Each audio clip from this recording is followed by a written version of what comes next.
I am speaking on behalf of our president, Ms. Keumnan Choi, and my name is Bong-Hwan Kim. On behalf of the Korean Senior Citizens Society of Greater Vancouver, and I am delighted to see so many of you today, this morning.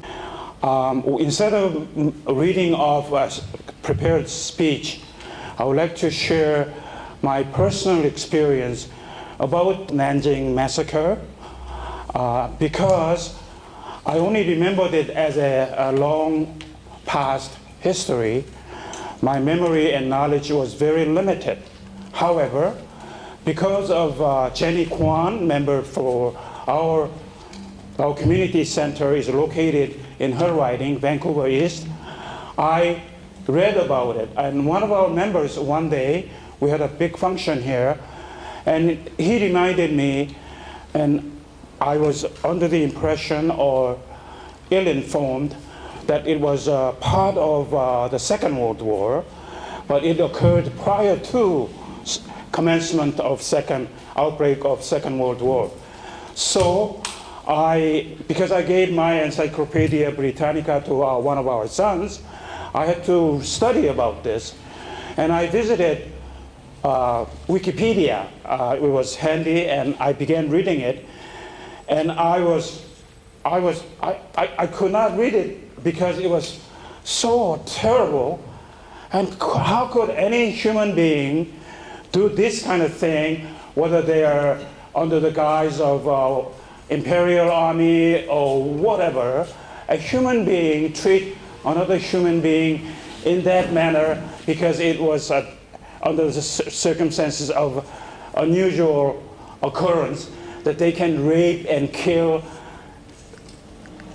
anybody and everybody. And I am supporting this initiative initiated by Member of Parliament Jenny Kwan, and I strongly personally support, and I urge all Canadians everywhere to support this petition and the motion, because it is a least we could do is that. Because I want to read one thing, and I was shaken by reading this material, and what could one human being could do this to another person.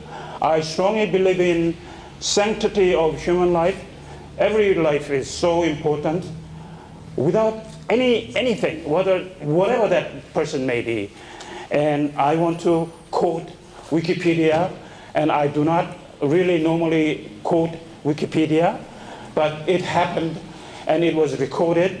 It was handy for me to refer to, and I urge you, visit Wikipedia, just read once, because reading it more and more often, it makes you depressed. So I don't want you to be depressed, but I want you to visit at least once and see some of the pictures, because a picture speaks better than 1,000 words. I quote, "This was written by a physician who were in that center of the atrocity." And this is his writing. "The International Military Tribunal for the Far East estimated that, in addition to children and the elderly, 20,000 Chinese women were raped during the occupation. A large number of rapes were done systematically by the Japanese soldiers as they went from door to door, searching for girls, with many women being captured and gang raped. The women were often killed immediately after being raped, often through explicit mutilation." There's a picture about one body, female body, and somebody put a bayonet onto her genital area. And it is totally repulsive for anybody to look at it, and I don't want to see it again. But history has a strange way of repeating itself, and we at least once a year remember those persons who lived before us. I continue. Or by penetrating vaginas with bayonets, long sticks of bamboo, or other objects. Young children were not exempt from these atrocities and then were cut open to allow Japanese soldiers to rape them. I must caution you, I am not in the business. Our Korean Canadian community in the Lower Vancouver is not here to condemn Japanese persons, but we are stressing the need to have civility.